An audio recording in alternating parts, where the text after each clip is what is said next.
Assalamualaikum warahmatullahi wabarakatuh. Halo, apa kabar Bapak Ibu calon guru penggerak di seluruh Indonesia? Perkenalkan, nama saya Muhammad Nur Sai, guru SD Negeri 5 Bayu, Kecamatan Songgon, Kabupaten Banyuwangi. Izinkan saya untuk memaparkan hasil aksi nyata saya modul 1.4 Budaya Positif. Perkenalkan, beliau berdua adalah Bapak Ahmad Mujamil selaku fasilitator dan Ibu Soimatul Mas'ulah selaku pengajar praktik. Berikut ini rancangan tindakan untuk aksi nyata.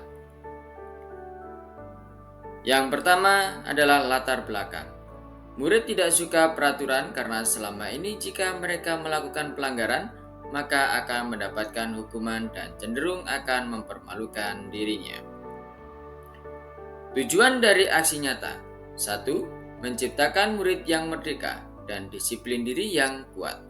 2. Menumbuhkan budaya positif di sekolah dengan meyakinkan nilai-nilai kebijakan universal. Tolak ukur keberhasilan aksi nyata saya adalah 1. Terbentuknya keyakinan kelas melalui kegiatan kesepakatan kelas yang dilakukan wali kelas dan siswa. 2. Siswa mampu menerapkan dan menjalankan keyakinan kelas yang telah dibuat. Berikut ini adalah lini masa tindakan atau langkah-langkah yang akan dilakukan. 1. Menghadap kepala sekolah untuk menjelaskan pentingnya penanaman budaya positif dan keyakinan kelas di sekolah, serta meminta izin untuk mendesiminasikan bersama rekan guru. 2. Mengumpulkan rekan guru untuk melakukan desiminasi pemahaman materi budaya positif atau keyakinan kelas dan seketika restitusi. 3. Berkoordinasi dan berkolaborasi dengan wali kelas untuk membuat keyakinan kelas di kelas masing-masing. 4. Memantau, merefleksi, dan mengevaluasi keyakinan kelas yang telah dibuat. Berikut dukungan yang dibutuhkan. 1. Dukungan dari kepala sekolah, rekan guru, serta murid agar tindakan yang telah disusun dapat dilakukan secara lancar dan menyeluruh. 2. Sarana dan prasarana untuk menumbuhkan budaya positif di sekolah. 3. Orang tua dalam melakukan budaya positif di rumah. Berikut ini merupakan kegiatan desiminasi di sekolah mengenai pemahaman dan pengalaman budaya positif. Bismillahirrahmanirrahim. Assalamualaikum warahmatullahi wabarakatuh. Yang kami hormati Ibu Kepala Sekolah beserta Bapak Ibu Dewan Guru. Pada hari ini saya akan menyampaikan terkait dengan aksi nyata modul 1.4 tentang budaya positif, desiminasi tentang penerapan disiplin positif terkait dengan anak-anak. Baiklah Bapak Ibu, sebelumnya saya akan menyampaikan kaitannya dengan menyebarkan pemahaman penerapan budaya positif. Sebelumnya saya akan menyapa terlebih dahulu, selamat datang para guru hebat. Mari belajar bersama, berkolaborasi, saling mendukung demi mewujudkan disiplin positif di sekolah kita tercinta ini. Pada konsep utama modul budaya positif ada beberapa materi yang akan kami sampaikan. Yang pertama yaitu tentang perubahan paradigma belajar. Kemudian yang kedua tentang disiplin positif. Yang ketiga yaitu kebutuhan dasar manusia. Dan selanjutnya yaitu motivasi perilaku manusia dan posisi kontrol restitusi, keyakinan kelas, dan yang terakhir nanti yaitu segitiga restitusi. Baiklah Bapak Ibu semuanya, mari kita bahas satu persatu, yaitu yang pertama tentang pembelajaran dengan paradigma baru. Pembelajaran dengan paradigma baru yaitu pembelajaran dengan dirancang berdasarkan prinsip pembelajaran yang terdiferensiasi, sehingga setiap siswa belajar sesuai dengan kebutuhan dari tahap perkembangannya untuk mewujudkan profil pelajar Pancasila. Terdiferensiasi Maksud dari terdiferensiasi itu adalah pembelajaran yang tidak membeda-bedakan. Ketika Bapak Ibu di dalam kelas itu tidak boleh membedakan antara yang satu dengan yang lainnya, terkait apalagi dengan kemampuan siswa. Itu terdiferensiasi. Sebenarnya adalah tidak boleh atau tidak membeda-bedakan. Kemudian mewujudkan profil pelajar Pancasila. Profil pelajar Pancasila yang didengung-dengungkan terkait dengan kurikulum merdeka, tentunya Bapak Ibu tahu dari dimensi profil pelajar Pancasila. Dimensi profil pelajar Pancasila itu terdiri dari, ada yang tahu profil pelajar Pancasila dimensinya, yaitu beriman, bertakwa kepada Tuhan Yang Maha Esa dan berakhlak mulia. Kemudian yang kedua, kebinekaan global. Yang ketiga, bergotong royong. Kemudian yang keempat, kreatif, bernalar kritis dan mandiri. Ini adalah dimensi dari profil pelajar Pancasila. Berikutnya yaitu tentang disiplin positif. Disiplin positif itu dalam budaya kita memaknai kata disiplin, di mana menjadi suatu yang dilakukan seseorang pada orang lain untuk mendapatkan kepatuhan. Kita cenderung menghubungkan kata disiplin dengan ketidaknyamanan, kedisiplinan dengan ketidaknyamanan. Karena apa? Di sini anak-anak kadang-kadang katanya dengan siswa kita tentang kedisiplinan. Takutnya kedisiplinan, jika mereka itu melanggar tentang kedisiplinan, pasti kaitannya dengan hukuman, kan begitu ya. Jika Anda tidak disiplin, satu misal kamu tidak mengerjakan pekerjaan rumah atau PR, yang jelas anak-anak akan mendapatkan hukuman. Nah, kata disiplin ini adalah membuat kita tidak nyaman. Anak-anak tidak nyaman, cenderung anak-anak kategori takut, gitu ya, tidak nyaman di dalam kelas, tidak nyaman karena mereka terbebani dengan kedisiplinan. Selanjutnya yaitu sebagai pendidik, tujuan kita adalah menciptakan anak-anak yang memiliki disiplin diri, sehingga mereka bisa berperilaku dengan mengacu pada nilai-nilai kebajikan universal, memiliki motivasi intrinsik bukan ekstrinsik. Nah, motivasi intrinsik itu adalah motivasi yang muncul dari dirinya sendiri, bukan dari luar. Contoh, anak ini adalah supaya dia memiliki motivasi yang tinggi, jadi kita membuat kata-kata positif terhadap anak. Contohnya intrinsik itu supaya mereka keluar dari dirinya sendiri. Kalau ekstrinsik ini keluar dari dorongan orang lain. Satu misal, anak kita satu misal, atau murid Bapak Ibu bisa membaca hari pertama bisa membaca satu kata. Kemudian hari kedua bisa membaca 2 kalimat. Nah, dengan begitu anak itu akan diberikan sebuah hadiah, atau yang istilahnya itu apa ya? Hadiah itu reward. Nah, hadiah atau reward. Nah, hadiah atau reward ini sebetulnya adalah dorongan dari luar, bukan dari dalam dirinya sendiri. Kalau kadang-kadang kita sering memberikan hal itu, ini kadang-kadang anak-anak melakukan hal yang karena reward itulah yang mereka mau melakukan tanpa ada dirinya sendiri. Jadi kita belajar dengan baik. Kalau kamu belajar dengan baik, nanti akan saya kasih hadiah, misalkan hal-hal yang berharga, atau buku atau apapun atau yang lainnya. Tapi kalau dengan kata-kata positif itu yang keluar dari dirinya sendiri, itu akan menjadikan hal yang panjang untuk menjiwai bahwasanya anak itu akan bersikap disiplin. Selanjutnya ini, disiplin positif merupakan salah satu cara penerapan disiplin yang bertujuan untuk menumbuhkan kesadaran serta memberdayakan anak untuk melakukan sesuatu tanpa sogokan, ancaman maupun hukuman. Nah, sogokan atau reward. Kadang-kadang kalau adik kita atau ponakan kita, kadang-kadang kalau dia bisa melakukan sesuatu hal yang istilahnya itu lebih, kadang-kadang kita memberikan sesuatu hal. Kemudian ancaman. Kalau anak itu tidak bisa, kadang-kadang kita mengancam, ayo besok kamu kalau tidak bisa tak suruh berdiri di depan kelas.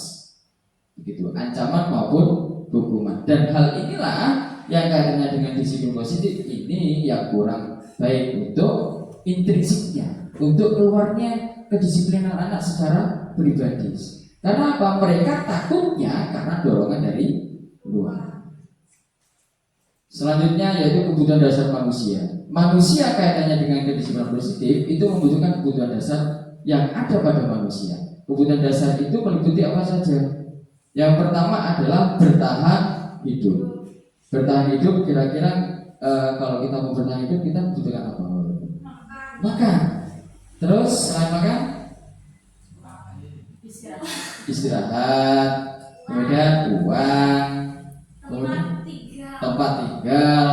Atau biasanya kalau bahasa Jawanya adalah sandang, pangan, papan. Kan begitu ya? Itu adalah salah satu kebutuhan dasar manusia yang harus kita penuhi.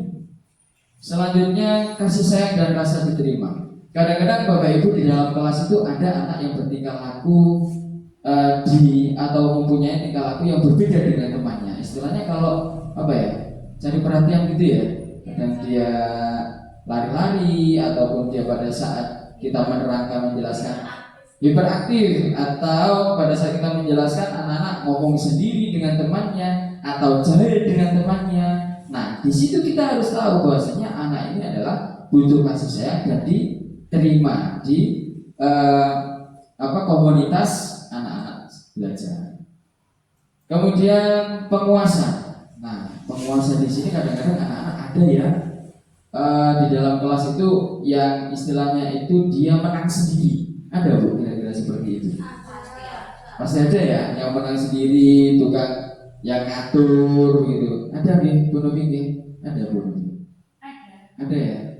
Ada enggak? Yang menang sendiri misalnya, kowe kudu manut ning aku gitu. Nah, kamu harus manut. Ada ya seperti itu ya? Nah, itu bahasanya anak ini adalah butuh perhatian kaitannya dengan kebutuhan dasar manusia. Selanjutnya kebebasan.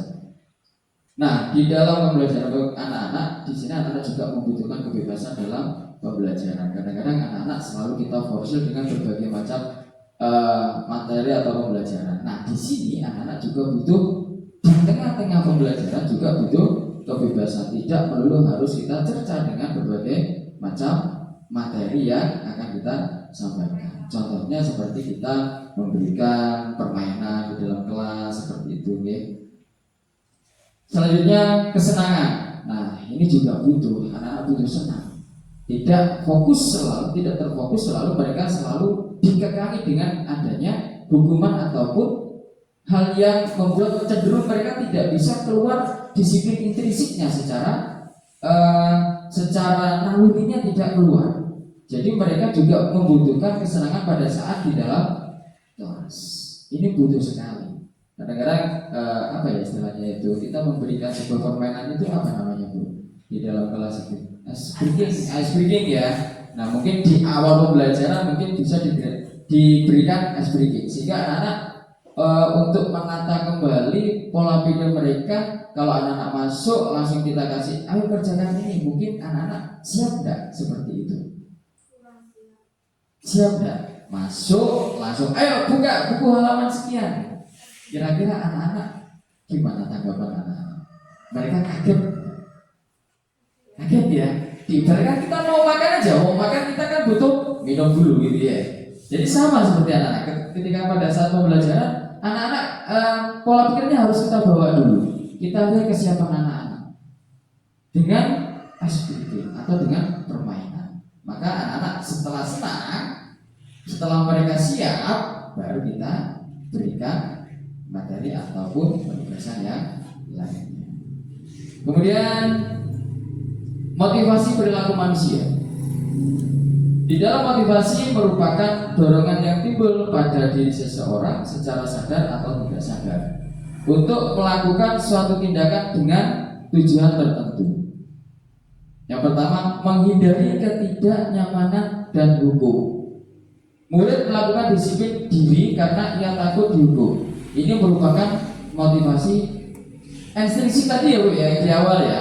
Karena anak-anak takut dengan adanya hukuman, maka mereka menjadi disiplin kan begitu ya. Bu Lu sih kira-kira pernah nggak memberikan hukuman? Pernah. Bentuk apa, Bu? Bentuk hukumannya seperti apa? Apa suruh menulis? Menulis ulang ya? Kalau Bu Novi pernah memberikan? Pernah, tapi hukumannya itu yang sudah disepakati terlebih dahulu. Oke. Contohnya apa kesepakatan? Kesepakatannya misalkan tidak boleh ini ngomong kasar, Oke. terus mengolok-olok teman, Oke. terus memakai fasilitas sekolah yang tidak harus digunakan. Oke. Terus hukumannya itu berdiri sambil melentangkan tangan selama 30 menit. Oke, siap. Nanti itu masuk Bu di sini. Nanti ada materinya. Nanti itu kesepakatan itu nanti jenengan akan tahu. Oh, ternyata bisa digunakan seperti ini. Nanti ada di sini. Pak Yudi mungkin ada enggak hukuman ke anak-anak? Ada ya? Ada. Oke. Karena yang namanya hukuman itu untuk anak-anak yang kurang disiplin. Oke. Kalau anak yang disiplin ngapain kita hukumkan gitu? Oke, siap. Ya, oke. Nanti ada Bu. Nanti di sini ada. Nanti kira-kira ibu itu posisinya di mana? Begitu ya. Oke, kita lanjutkan. Jadi menghukum di sini adalah karena dorongan dari luar kan begitu ya. Anak-anak disiplin karena dari dorongan luar, ekstrinsiknya, bukan dari dirinya sendiri, bukan kesadaran dari dirinya sendiri. Oke Bu, selanjutnya ada hukuman, kemudian ada mendapatkan imbalan atau penghargaan orang lain. Murid melakukan disiplin diri karena ingin mendapatkan imbalan. Ini merupakan motivasi intrinsik. Nah, anak-anak bisa disiplin dan sebagainya karena ada imbalannya. Pernah seperti itu Bu? Pernah enggak? Pernah. Pernah kan ya? Oke, pernah. Oke, nanti ibu pilih.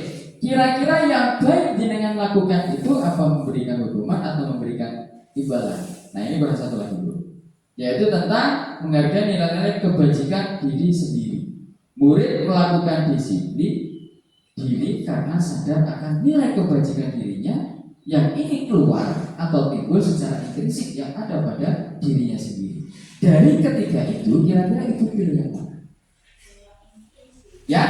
Yang tiga, tapi kan nggak semua anak punya kesadaran diri. Nah, makanya itu Bu, nanti ada di sini ada. Diharapkan semua. Diharapkan semuanya bisa keluar dari dirinya sendiri. Oke. Nah, maka yang baik dari ketiganya itu adalah bagaimana kita memacu kedisiplinan positifnya itu berasal dari intrinsiknya. Oke. Ya, selanjutnya yaitu tentang konsep disiplin dengan identitas gagal Bu. Bagaimana identitas gagal itu bisa terjadi? Yang pertama, tadi sudah saya sampaikan di awal tentang hukuman. Kira-kira dari konsep dari disiplin identitas gagal itu hukuman. Yang pertama, menyakitkan tidak Bu ketika dapat hukuman? Pasti menyakitkan kan ya? Menyakitkan tidak? Kita berpikir kepada diri kita sendiri. Ketika kita mendapatkan hukuman, kita itu menyakitkan tidak? Jelas menyakitkan. Kemudian nyaman tidak dengan kita mendapatkan hukuman? Tidak kan? Anak-anak mungkin sama seperti itu. Ketika saya mendapatkan hukuman, pastilah tidak nyaman. Kemudian murid merasa takut. Takut tidak dengan hukuman itu? Takut kan, ya? Karena dengan adanya timbul hukuman itu, maka anak-anak didorong untuk apa ya? Mengerjakan apa yang kita perintahkan, bukan keluar dari dirinya sendiri. Kemudian memaksa. Dengan adanya hukuman itu sifatnya memaksa apa enggak Bu? Memaksa enggak? Sifatnya kan memaksa kan hukuman itu. Kan begitu ya, ayo kamu berdiri, memaksa. Karena kita yang memerintahkan. Oke. Ayo tentangkan tangan. Bukan keluar dari dirinya sendiri, karena kita yang memerintahkan, termasuk memberikan hukuman. Kemudian murid menyembunyikan kesalahan. Kira-kira ketika kita tanya dengan memberikan hukuman itu, kejujuran anak-anak kelihatan tidak? Oke. Kemudian murid menjadi rendah hati ketika mendapatkan anak, ayo kamu berdiri di depan. Kira-kira malu nggak anak itu? Biasanya anak yang nggak punya mandu lah. Betul. Nah itulah Bu. PR kita gitu. Ya. Bagaimana kita menumbuhkan anak-anak itu supaya tidak selalu dia intrinsik ya gitu kan. Kemudian nah ini penghargaan, ada hukuman, ada penghargaan tadi ini. Penghargaan ternyata di sini yang saya dapatkan dari pembelajaran ini adalah penghargaan itu secara yang kita berikan tidak efektif untuk mengeluarkan sikap disiplinnya secara intrinsik kepada anak-anak. Kemudian merusak hubungan sifat ini. Muncul enggak kira-kira di situ? Ketika kita kadang-kadang apalagi kita memberikan reward kepada anak tersebut, kemudian mungkin yang lainnya, kok anak-anak itu yang dapat reward? Kan begitu ya? Kenapa? Kapan saya? Muncul enggak kira-kira di benak anak-anak seperti itu? Pasti muncul. Apalagi nanti katanya dengan bapak ibu ya punya putra putri, pastilah. Apalagi jangankan anak-anak, kita aja sudah pada saat kegiatan di luar begitu ya, lomba atau apapun, pasti SD itu ya dapat juara. Itu kita. Apalagi anak-anak ketika mendapatkan penghargaan yang notabene adalah anak-anak itu saja. Kemudian mematikan kreativitas. Anak yang tidak mendapatkan penghargaan, dia berpikiran sing oleh penghargaan dia cuma itu saja. Jadi dia tidak akan mengembangkan apa yang ada dalam dirinya, sehingga dia tidak semangat lah untuk melakukan hal-hal baru karena dia sudah menjustis ada ikut dok seberapa. Nah, kemudian menghukum dengan sistem ranking kurikulum merdeka. Kemarin yang sudah dikeluarkan itu bahasanya tidak boleh memberikan ranking begitu. Nah ternyata Bapak Ibu ranking ini efeknya adalah tidak hanya pada murid tetapi juga pada orang tua. Biasanya anakku gak ranking, anak siapa? Ranking apa? Enggak Pak. Pasti di situ ada sedikit istilahnya orang tua itu ya. Iya, kesenjangan atau sedikit minder dan sebagainya. Nah inilah ya, kalau dalam bentuk penghargaan tadi. Kemudian merampas hak menghargai dirinya. Pasti itu. Aku nggak pernah ranking, aku nggak pernah juara.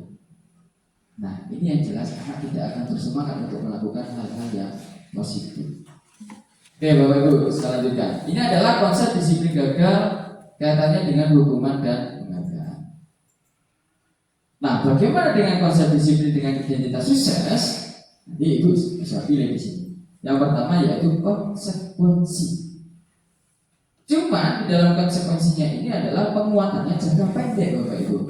Konsekuensinya ketika anak yang tidak mengerjakan tugas satu misal, konsekuensinya apa Bu? Konsekuensinya apa? Tidak dapat nilai atau tadi dikatakan Bu siapa? Karena dia disuruh berdiri atau apapun, dia selalu mengulang kan kegiatan. Mengulang kan tindakan itu kan selalu mengulang. Nah, di sini adalah penguatan pada saat memberikan hukuman tadi itu sifatnya hanya jangka pendek. Jadi dia tidak mengingat paling aku cuma ikut ngomong paling aku cuma ikut ditonton kan begitu ya. Jadi pengingatan mereka hanya jangka pendek. Kemudian kaitannya dengan perlu monitoring berkelanjutan. Contohnya begini Bu. Ada salah satu siswa itu satu misal menumpahkan minumannya di meja teman. Kira-kira yang Ibu katakan apa? Hati-hati.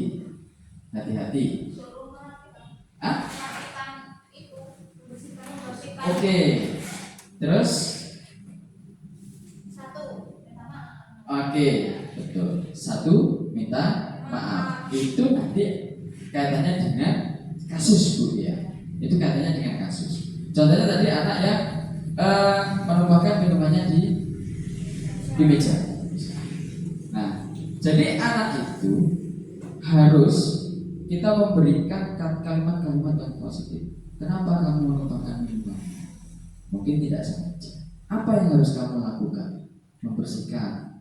Apa yang harus kamu lakukan lagi? Meminta maaf. Apalagi saya tidak akan mengulangi lagi. Dan yang terakhir, saya juga harus berhati. Hati. Kemudian stimulus respons. Stimulus respons kalimat seperti itu, Bu. Apa yang harus kamu lakukan? Gitu ya. Apa yang harus kamu lakukan? Saya membersihkan. Bagus. Apa yang kamu harus lakukan lagi? Meminta maaf. Baik. Nah, itu adalah salah satu tindakan yang baik yang harus kamu lakukan. Jadi anak diberi kesempatan untuk melakukan apa yang dia lakukan ketika melakukan kesalahan. Kemudian murid menghormati peraturan. Nanti ada Bu antara tata tertib, peraturan dan hukuman tadi ya, ada perbedaan. Kemudian kehilangan waktu untuk merenungkan kesalahan. Nah, satu misal begini, ada anak yang mukul temannya. Ketika memukul temannya, ibu satu misal tidak ada kesempatan untuk langsung menjustis, kamu jangan seperti itu, kamu harus. Ya, menjustis anak itu langsung ibu atau bapak menyalahkan. Tidak ada kalimat atau stimulus respon untuk anak itu menjawab kenapa kamu melakukan hal itu. Kemudian konsekuensinya apa? Kamu harus main lapangan 10 kali. Tuh, ya. Nanti bisa pilih Bu konsekuensi. Kemudian selanjutnya tentang restitusi. Restitusi ini adalah penanganan kasus yang sering kita ketahui, Bapak Ibu. Nah, di mana dari restitusi ini murid bertanggung jawab untuk berlaku. Melakukan perilakunya ketika dia melakukan kesalahan. Kemudian fokus pada pemecahan masalah jangka panjang. Jadi dia tidak akan mengulangi apa yang dia lakukan. Jadi dia tidak akan mengulangi apa yang dia lakukan. Kemudian murid menghormati dirinya dan orang lain. Jelas, karena di sini kita memberikan kalimat-kalimat yang baik, stimulus respon tadi itu. Kenapa kamu lakukan? Apa yang harus kamu lakukan? Kenapa kamu menumpahkan minumannya? Sehingga anak bisa menjawab apa yang kita lakukan. Tidak langsung memberikan konsekuensinya. Kamu harus lari, kamu harus push up, kamu harus menulis sekian banyak. Jadi anak-anak diberi waktu untuk merenungkan kesalahan. Kemudian teori kontrol, dirinya memegang kontrol. Sehingga setelah dia melakukan, maka dia akan selalu hati-hati. Yang terakhir tadi yang diucapkan oleh Bupati. Jadi dia tidak akan mengulangi kembali. Kemudian murid bersemangat memperbaiki kesalahannya. Ya Bu, saya tidak akan melakukan kesalahan lagi. Ya Bu, saya akan selalu berhati-hati. Baik Bu, apa yang saya lakukan memang tidak baik. Itu restitusi Bu. Kira-kira Ibu kalau ini pilih yang mana? Konsekuensi atau restitusi? Kalau konsekuensi adalah jangka pendek. Kalau restitusi ini anak jangka panjang. Dia akan selalu mengingat apa yang dia lakukan ketika dia melakukan kesalahan. Baik Bu, saya lanjutkan. Yaitu tentang konsep kedisiplinan pendekatan secara restitusi. Sebuah cara menanamkan disiplin positif pada murid. Pengertian dari restitusi itu sendiri adalah proses menciptakan kondisi bagi murid untuk memperbaiki kesalahan mereka, sehingga mereka bisa kembali pada kelompok mereka dengan karakter yang lebih kuat. Ini pernyataan Gesen 2004. Kemudian ciri-ciri restitusi. Ciri-ciri restitusi adalah bukan menebus kesalahan, namun belajar dari kesalahan. Dia melakukan itu bukan menebus kesalahan, tetapi dia belajar dari kesalahan menumpahkan minumannya tadi, supaya dia tidak menumpahkan atau membuat kesalahan. Bagaimana dia melakukan supaya tidak terulang kembali apa yang dia lakukan.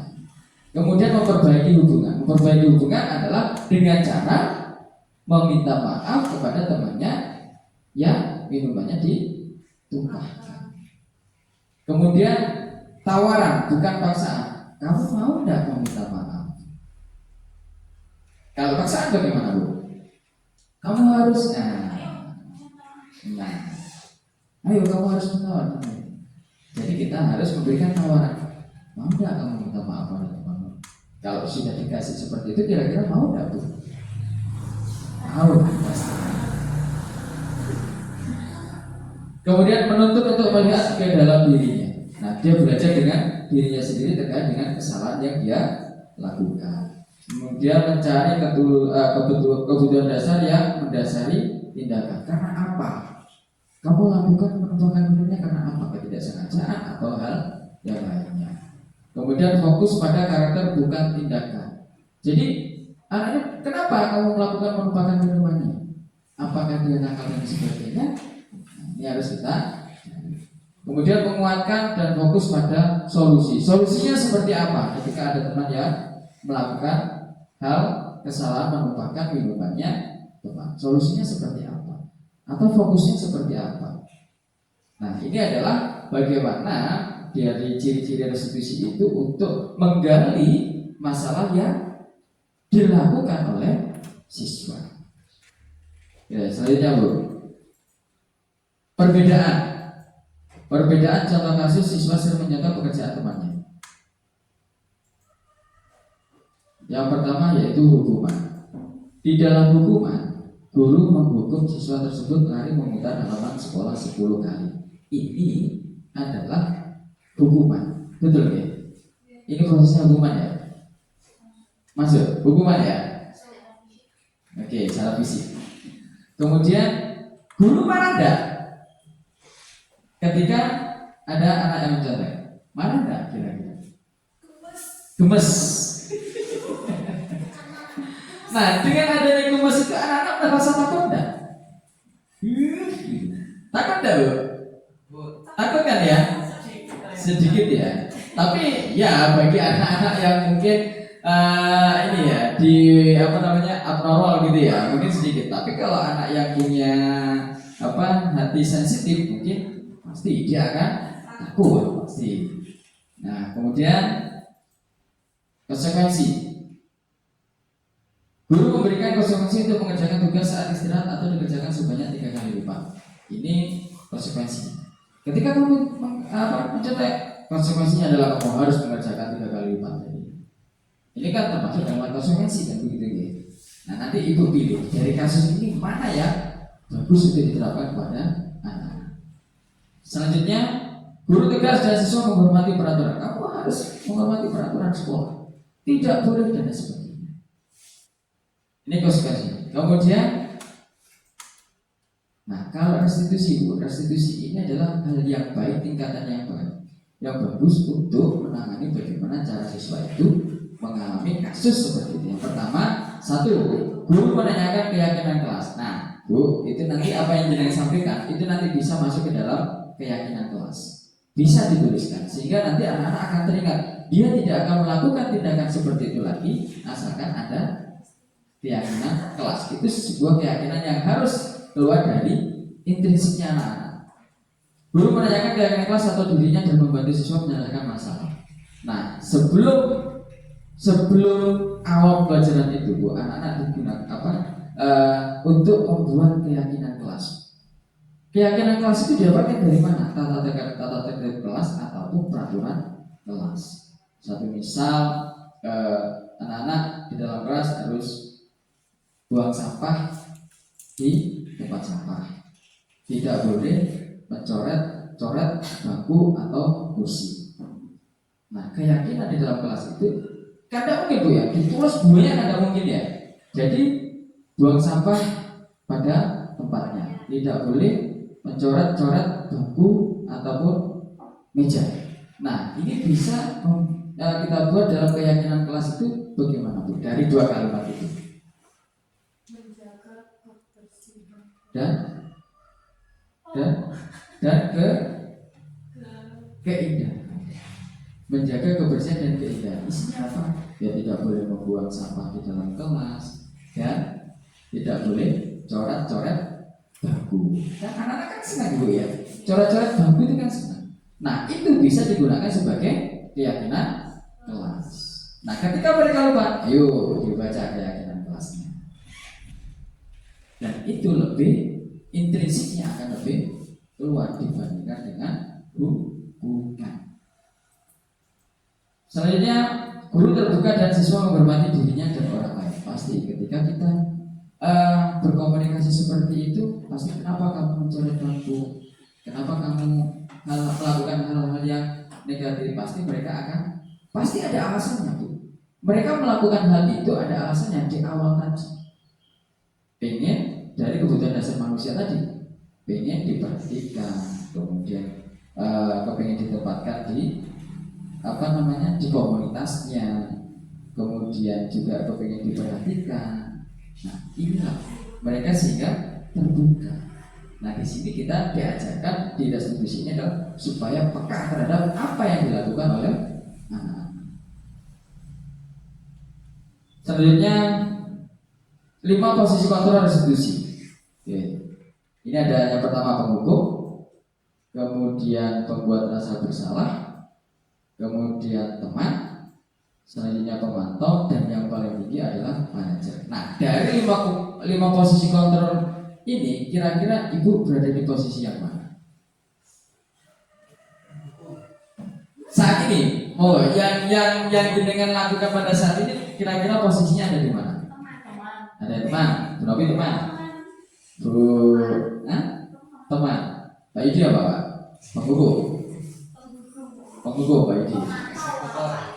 Pak Idi pemantau, oke, bervariasi ya. Gak ada yang jadi manajer. Gimana manajer? Gak ada yang manajer ya. Mungkin pada saat ini ibu manajer. Oh, Pak, perusahaan itu adalah orang-orang yang mengadakan begitu nih. Gitu nih. Gak ada yang jadi manajer. Dari kelima ini tidak ada. Oke, siap. Jadi posisinya sementara adalah sebagai ada penghukum, ada teman, ada pemantau. Pembuat rasa bersalah enggak? Enggak berani. Gitu ya. Jadi selama ini ada tiga penghukum, teman, pemantau. Baik Bu. Nih. Contoh penerapan 5 posisi kontrol. Contohnya kasus siswa yang datang terlambat. Penghukum. Oke ya, tadi ya ada 5 ya. Pertama Pak, penghukum, kemudian rasa bersalah, teman, kemudian pemantau dan manajer. Oke, Bu Novi ini penghukum. Kalau dengan posisi di penghukum, dari 5 posisi kontrol kaitannya dengan kasus siswa yang datang terlambat, pertama kalimatnya adalah patuhilah aturan sekolah, lalu berdiri di depan kelas. Ini penghukum. Ya, ini penghukum. Kan selama ini kita seperti ini tahu. Seperti ini kan ya? Kadang-kadang. Atau yang lainnya mungkin. Atau yang lainnya. Yang jenengan lakukan pada saat ini posisi, kalau jenengan posisi di sini apa? Biasanya itu kalau ada yang salah, terus temennya, Bu, kamu yang melakukan sana, ayo. Saya cuma gitu, terus dia yang melakukan kesalahan itu bergerak sendiri gitu. Oke. Berarti jenengan itu sudah posisi di atas, di manajer. Oke. Ini adalah kalimat dari kalimat penghukum. Patuhi aturan sekolah, lalu dia memberikan konsekuensinya adalah berdiri di depan kelas. Ini contoh kasusnya siswa yang datang terlambat. Kemudian membuat rasa bersalah dengan kalimatnya yaitu, berapa kali Pak Guru harus memberitahu kamu? Pak Guru kecewa sama kamu. Kira-kira bagaimana dengan kalimat itu? Gimana ya? Oke, dan ya. Oke. Kalau satu misal ada enggak ibu mengatakan kalau anak ini misalkan tidak makan ya Pak, dia tidak mendengarkan dengan kalimat seperti itu. Nah, bagaimana cara kita? Yaitu dengan cara restitusi itu. Diajak ngomong, nanti ada videonya. Anak itu diajak ngomong dengan berbagai macam pertanyaan, nanti dia akan keluar dengan sendiri. Nah, ini adalah rasa berbuat salah. Jadi kita menjelaskan kepada anak itu bahasanya, Bapak kecewa sama kamu. Kemudian teman, kalau teman begini Bu, ayolah yang tertib, buat Pak Guru bangga. Kali ini tidak apa-apa kamu salah. Nah, begitu ya. Nah, kira-kira kalau dengan kalimat seperti itu kita di depan anak-anak bagaimana? Bagaimana Bu? Hubungannya lebih dekat. Terus kita kadang-kadang gini Bu, kita juga ini sedikit ini ya, ketika kita selalu ke anak-anak, kadang-kadang kita juga apa ya, kurang wibawa kita itu kurang terhadap anak-anak, kan begitu ya. Kadang ada yang malah memuja, Nah, yang merasa lebih dekat, jadi kurang menghargai gurunya. betul. Kadang-kadang kalau kita kasih saran atau apapun, kadang-kadang mereka menyepelekan, kan begitu ya. Alah, sekarang Bodina kenal dengan saya saja, kan begitu ya. Iya, seperti itu biasanya. Atau dia mengetengkan apa ya Bu ya? Menyepelekan. Menyepelekan, jangan mengetengkan ya. Menyepelekan. Allah, gak ada Bu Novi aja ngasih PR. Bu Novi loh temenan sama saya. Iya. Kan gitu ya. Oke. Selanjutnya pemantau. Nah, kalau pemantau ini adalah kamu sudah melanggar pada peraturan dan konsekuensinya adalah gitu ya. Jadi kita memberikan hukuman kepada anak-anak. Kira-kira kalau seperti itu anak menjadi nyaman apa enggak? Menjadi takut kan begitu ya. Kemudian ini Bu, yang paling tinggi sebagai manajer apa yang dilakukan oleh Bu Novi? Bu Novi itu cuma katakan gimana Bu? Ayo, gitu aja kan ya. Ayo, gitu kan ya. Anak sudah apa ya? Sudah mau melakukan, berarti itu intrinsiknya sudah keluar Bu. Jiwa. Melakukan kesalahan. Nah, melakukan kesalahan itu berarti dengan harus melakukan pendekatan secara intrinsik, bertanya. Oke. Nah, kalau manajer Bu, apa kamu tahu kesalahanmu? Sama ini. Ayo, kita kan sudah tahu apa yang dia lakukan. Nah, di sini, apakah kamu tahu kesalahanmu? Kira-kira bagaimana kamu akan memperbaiki kesalahan ini?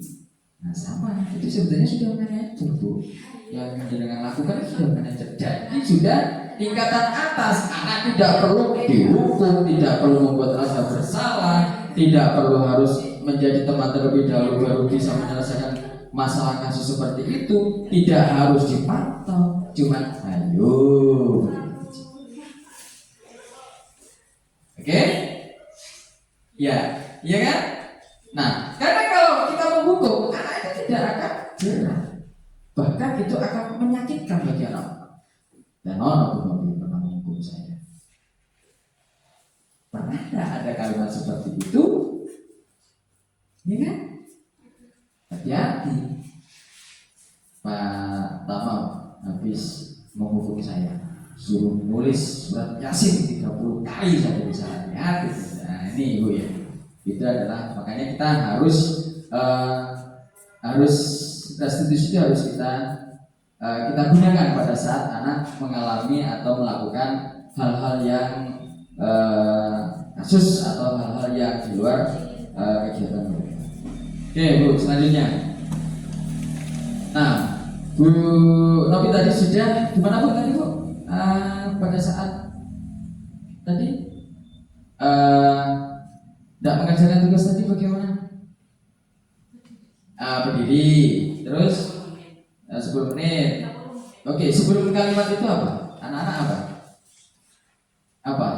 Yang tadi yang menjadikan ayo kamu harus apa tadi ya? Sebelum 30 menit tadi ya. Apa ya? Apa? Yang tadi, yang apa ya tadi nggak salah ya? Kamu harus apa tadi ya?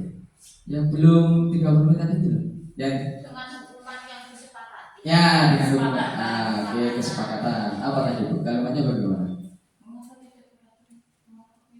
Iya, yang Ibu lakukan selama ini bagaimana? Awal masuk itu membuat kesepakatan kelas. Terus? Kalau yang melanggar itu, ya berhukum. Berdiri. Ya. Berdiri ya? Ya. Berdiri terus? Berdiri tapi tidak di luar, Hah? di belakang. Hah? Jadi mereka itu tetap bisa melihat saya menjelaskan. Oke. Tetap bisa menjelaskan, tapi berdirinya tidak di depan ya? Tapi ya sama menahan pegelnya tangannya itu. Oke, bentar Bu, kita break dulu. Oke, siap. Oke, Bu Novi kita lanjutkan. Tadi sebuah keyakinan ya? Apa? Kesepakatan, bukan keyakinan ya? Kesepakatan. Jadi tidak mengerjakan tugas, kesepakatannya adalah berdiri, gitu ya? Berdiri di belakang kelas. Oke. barisan teman-teman Oke. sambil menenangkan tangan 30 menit. Oke, selain itu udah ada? Beda. Nggak ada ya, cuma itu aja ya. Itu termasuk apa tadi ya? Yaitu kalau kesalahannya itu berkaitan dengan dirinya sendiri, kalau berkaitan dengan orang lain, setelah itu lanjut apa yang harus dilakukan, kayak minta maaf, terus ya Minta maaf ya. Oke, siap. Minta maaf. Sudah. Itu termasuk pada saat itu gini, Bu. Apa yang Ibu katakan kepada anak itu supaya kamu minta maaf? Kalimatnya bagaimana? Kalimatnya seperti apa? ayo temennya itu sedih gimana. Oke. Oh, ayo temannya itu sedih gimana? Gitu ya. Apa? Ayo gimana? Apa yang harus kamu lakukan? Kalau bahasa resminya kan kayak Ya. cuma karena kan apa ngomongnya kan enggak resmi kan. Oke. Jadi kalau resmi atau tidak, bagaimana kita memberikan kalimat positif terhadap anak tuh? Kalau sebetulnya ya enggak salah sebetulnya, Bu. Ayo itu anaknya sedih, kamu gimana? Jadi anak bingung. Kamu harus apa? Kamu harus apa? Apa yang harus kamu lakukan? Oke? Apa yang harus kamu lakukan? Kira aja. Nggak mungkin anak itu minta maaf. Kamu biarkan. Kalau kamu seperti itu, apa kamu harus biarkan? Ya, Biasanya ya. Oke. Oke? Jangan. Ayo gimana? Oke, Bu, ini aja sekedar sharing mawon ya. Kita sharing, kita kolaborasi, bukan ini apa ya? Ini yang saya dapatkan gitu ya. Oke, dalam keyakinan kelas, di mana mengapa keyakinan kelas? Mengapa tidak peraturan kelas saja, Bu? kalau peraturan itu kan bau-baunya itu kayak memaksa kita. Betul sekali. Iya, benar. Kalau peraturan kan memaksa ya, harus gitu ya, harus kamu lakukan.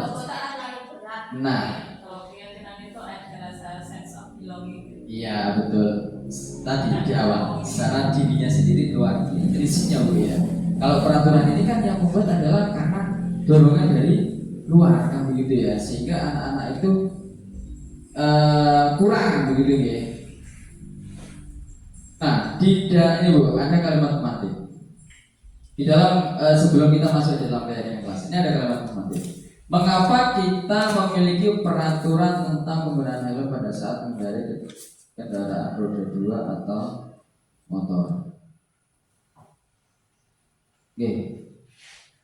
Agar melindungi diri sendiri dari kecelakaan. Kecelakaan.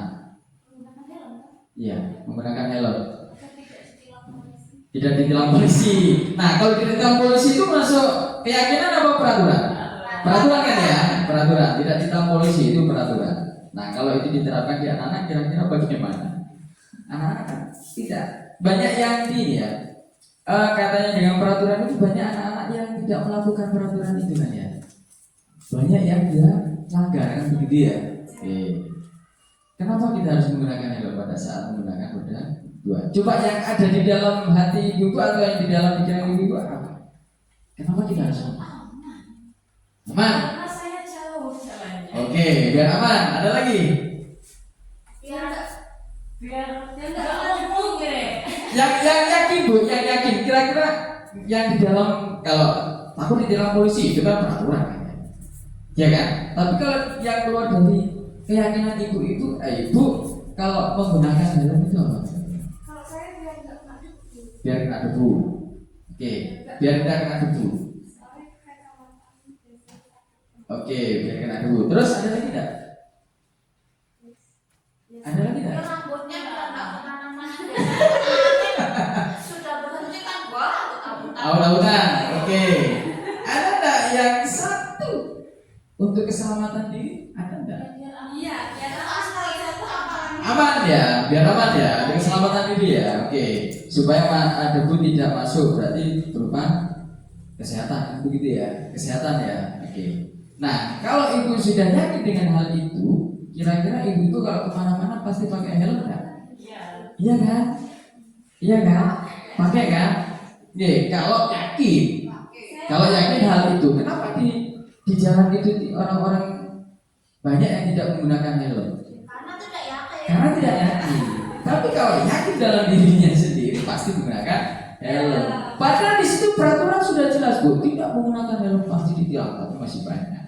Tapi kalau yakin dengan menggunakan helm supaya tidak berdebu dan sebagainya, contohnya Bu Dina, Bu cari sombong aja dipakai helm. Iya kan? Nah, itu karena yakin, apalagi anak-anak yakin dengan diri sendirinya, karena intrinsiknya itu keluar dari dirinya sendiri, pasti dia tidak akan mengulang apa yang dia lakukan. Oke, nah bagaimana untuk menciptakan intrinsiknya itu? Ya kita harus mempelajari dari karakter siswa. Oke, selanjutnya, mengapa kita memiliki peraturan tentang penggunaan masker dan mencuci tangan setiap saat? Tidak kotor? Hah? Kebersihan diri. Pada saat COVID kemarin, Walaupun nggak COVID, Iya, saya cuci tangan ya. Nah, gitu. oke, itu keluar dari keyakinan ibu sendiri kan, bukan peraturan kan. Nah, kalau peraturan gunakan masker di setiap kerumunan. Nah, itu peraturan. Nah, sekarang tidak ada COVID, orang-orang sudah pakai masker apa tidak ada Nggak kerumunan? nyaman pakai masker. Ada yang tidak, ada yang Pakai. pakai. Tapi kalau muncul dari keyakinan pasti tanpa ada peraturan itu pasti mereka pakai, apalagi mencuci tangan. Karena kita sudah yakin mencuci tangan itu adalah untuk kebersihan. Karena yakin, mereka yakin nggak mungkin dia lakukan.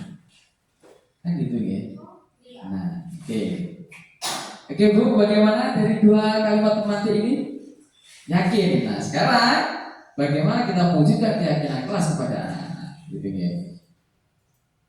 Kegiatan membuat keyakinan kelas. Ini saya membuat keyakinan kelas dulu. Di dalam membuat keyakinan kelas itu harus bersama guru dan semua siswa.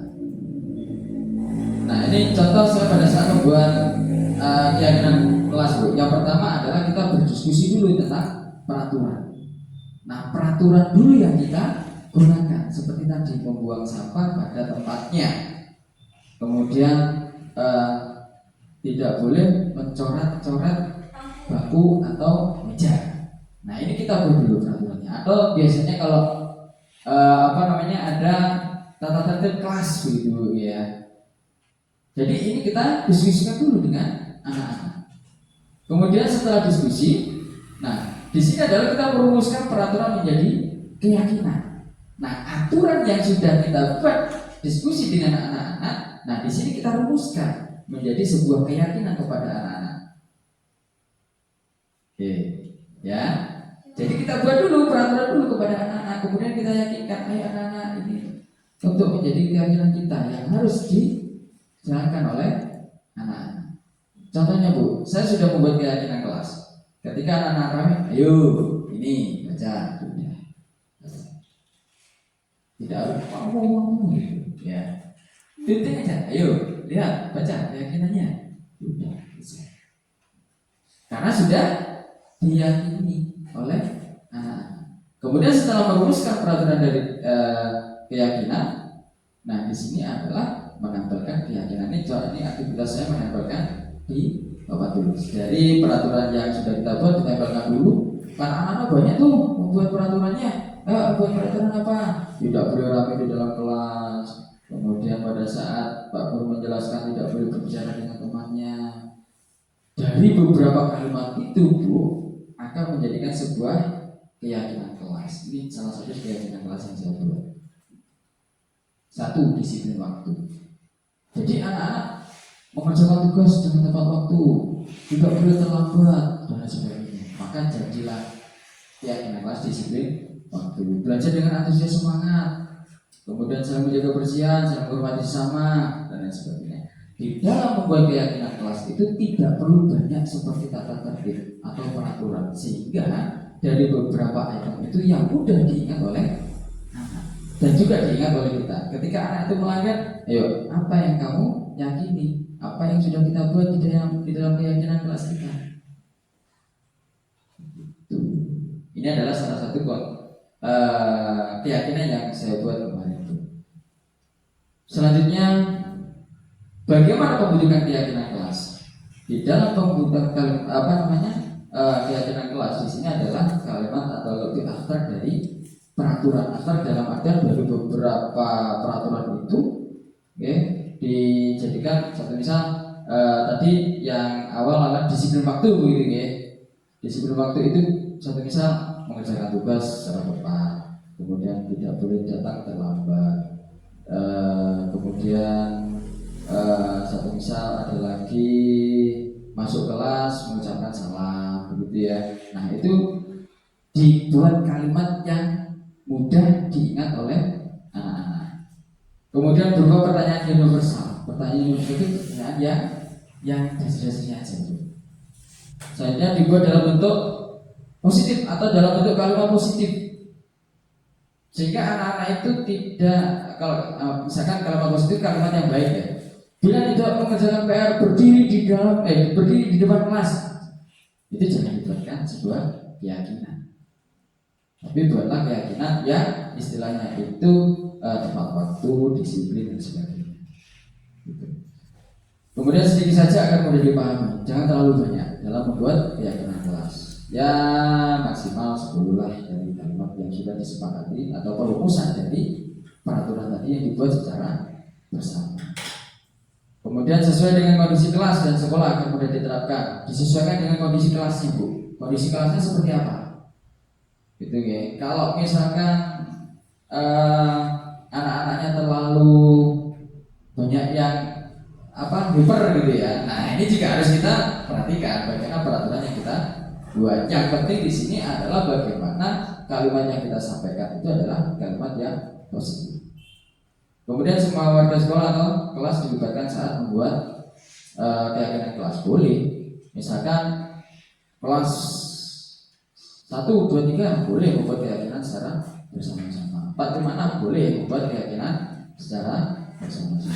Oke, Bapak Ibu, jadi kalau membuat keyakinan kelas mungkin bisa dimulai. Kalau Bapak Ibu kesulitan bisa saya bantu. Sudah terlambat? Iya Bu, kalau sulit saya siap membantu untuk membuat keyakinan kelas. Saya yakin tidak. Anak-anak itu nanti akan enjoy di dalam kelas itu enjoy. Kita pasang itu. Seperti, nah ini Bu ya, itu di belakang ada dimensi profil pelajar Pancasila begitu ya. Baik itu. Terus di sampingnya lagi dikasih keyakinan kelas Bu. Jos. Saya sudah belum tulis. Oke, kalau mau saya siap untuk membantu. Iya, tolong dikirimkan saja. Oke, siap. Saya bantu siap. Gimana kalau sudah terlanjut bikin peraturan kelas ada do dan don't? Oh, tidak apa-apa. Peraturan dengan keyakinan kita gabungkan menjadi satu. Bisa. Itu tadi. Tidak apa-apa Bu. Saya siap bantu. Siap. Gitu. Jadi peraturan itu nanti kalau keyakinan itu lebih ini ya, intrinsiknya nanti anak-anak akan keluar. Jadi kalau peraturan mereka terasa ditekan. Gitu. Saya siap bantu. Oke? Siap kawan-kawan Bu. Pas begini, tapi harus ada anak-anak Bu. Kita membuat keyakinan kelas kita harus anak-anak juga. Atau kemarin itu saya mau melibatkan kepala sekolah untuk membuat keyakinan kelas. Cuma kepala sekolah tidak bisa. Boleh 2 orang atau 2 bapak ibu guru membuat keyakinan di kelas boleh, malah sip. Gitu. Oke Bu, saya lanjutkan. Siap saya siap untuk membantu untuk membuat keyakinan kelas. Kapan? Siap Bu. Oke siap. Ya. Secepatnya. Oke siap.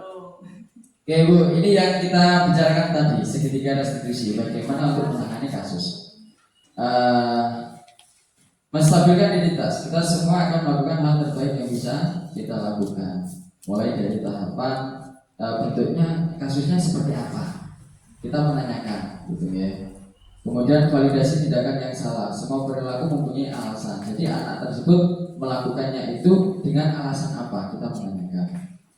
Berikutnya menanyakan keyakinan. Kita semua memiliki motivasi keyakinan. Kemudian kita memberikan motivasi kepada anak tersebut yang melakukan tindakan kesalahan yang katanya dengan keyakinan kelas. Kemudian selanjutnya adalah semua warga kelas atau sekolah dilibatkan saat membuat Contoh penerapan segitiga restitusi. Ini ada sedikit Bu, ya, ada sedikit video. Bahwa perhatikan kamu sering datang terlambat ya? Iya, Pak. Menurut ingatan Miko, sudah berapa kali kamu terlambat? Dalam 1 bulan ini sering. Sering terlambat itu suatu kesalahan bukan? Iya, Pak. Baik Miko, berbuat kesalahan itu manusiawi. Setiap orang pasti pernah berbuat kesalahan. Yang terpenting kita harus bisa belajar dari kesalahan tersebut dan berusaha untuk memperbaikinya. Kamu setuju Miko? Setuju, Pak. Miko, kita cari solusinya bersama-sama ya. Iya, Pak. Miko sering datang terlambat, pasti punya alasan. Kenapa sih Miko itu sering datang terlambat? Karena saya sering bergadang, Pak, sambil main HP, jadi kurang tidur. Kamu tahu keyakinan kelas yang sudah kita sepakati? Tahu, Pak. Menurut Miko, keyakinan kelas apa yang sudah kamu langgar? Kedisiplinan, Pak. Menurut kamu, disiplin itu penting tidak untuk kamu? Penting, Pak, kalau membuat saya datang ke sekolah tepat waktu dan bisa menghargai waktu. Betul, menghargai waktu itu penting dan sangat bermanfaat untuk kita. Seperti kita dapat menghargai orang-orang yang ada di sekitar kita. Pekerjaan menjadi tidak menumpuk dan kita juga dapat melatih rasa kepedulian. Iya, Pak, saya menyesal sudah sering terlambat. Saya mohon maaf sudah sering terlambat. Ya Miko, sikap yang sangat baik sudah Miko lakukan dengan cara meminta maaf. Menurut Miko, apa yang akan kamu lakukan agar kamu tidak datang terlambat lagi ke sekolah? Saya akan tidur lebih cepat dan tidak bergadang lagi agar tidak datang terlambat ke sekolah. Baik Miko, kamu sudah menemukan solusinya dan Bapak akan bekerja sama dengan orang tua kamu agar Miko tidak datang terlambat lagi ke sekolah. Baiklah Miko, sekarang Miko disilahkan untuk kembali lagi ke kelas. Terima kasih Miko ya. Nah, Bapak Ibu, itu tadi penerapan segitiga restitusi tentang keterlambatan sekolah. Berikutnya yaitu standar nasional pendidikan. Di dalam standar nasional pendidikan itu yaitu dalam penerapan program disiplin positif, hendaknya guru memiliki standar kepribadian profesional dan sosial yang baik, di mana guru mampu berefleksi pada posisi kontrol pada saat ini, bagaimana perjalanan dirinya sebagai seorang among, yaitu posisi manajer, yang menuntun murid-murid menjadi insan yang mandiri, merdeka, dan bertanggung jawab. Oke Bu, terima kasih. Semoga sesi belajar kita ini membawa manfaat untuk kita semua, sehingga mewujudkan pelajar Pancasila. Salam merdeka, belajar. Salam dan bahagia. Guru Gebrak Indonesia Maju. Terima kasih Bapak Ibu semuanya atas perhatiannya. Mohon maaf apabila ada salah kata pada saat menyampaikan desiminasi katanya dengan disiplin positif. Kurang lebihnya saya mohon dan saya akhiri. Wassalamualaikum warahmatullahi wabarakatuh. Waalaikumsalam warahmatullahi wabarakatuh.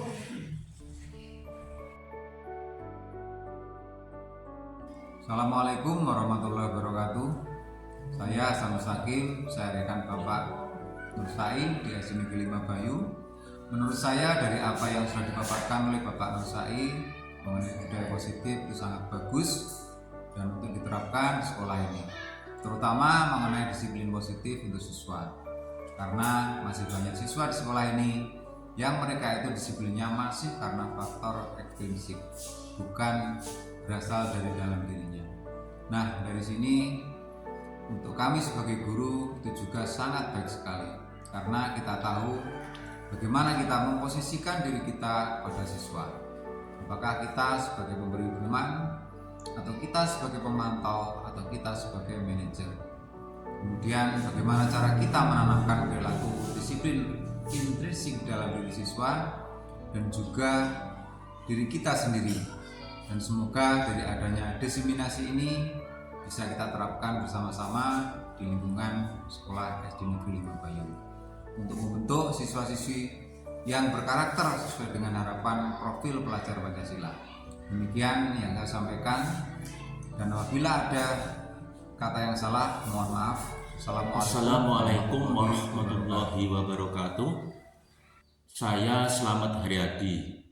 Saya rekan Bapak Nursai, guru di SD Negeri 5 Bayu, tempat di mana Bapak M. Nursai mengajar.